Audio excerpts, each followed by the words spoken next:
صحیح مسلم حدیث نمبر 4826۔ حضرت ابو ہریرہ رضی اللہ تعالیٰ عنہ بیان کرتے ہیں کہ رسول اکرم صلی اللہ علیہ وآلہ وسلم نے فرمایا، تم کس کو شہید سمجھتے ہو؟ صحابہ کرام نے عرض کیا، یا رسول اللہ صلی اللہ علیہ وسلم، جو شخص اللہ تعالیٰ کی راہ میں قتل کیا جائے وہ شہید ہے۔ آپ نے فرمایا، اس وقت میری امت کے شہداء بہت کم ہوں گے۔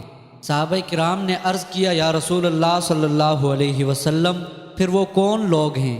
آپ نے فرمایا، جو شخص اللہ کے راستے میں قتل کیا جائے وہ شہید ہے، اور جو اللہ کی راہ میں مر جائے وہ شہید ہے۔ جو طاعون کی بیماری میں فوت ہو جائے وہ شہید ہے۔ جو پیٹ کی بیماری سے مر جائے وہ شہید ہے۔ ابن مقسم فرماتے ہیں، میں گواہی دیتا ہوں کہ تمہارے باپ نے یہ بھی کہا تھا کہ جو ڈوب کر مر جائے وہ بھی شہید ہے۔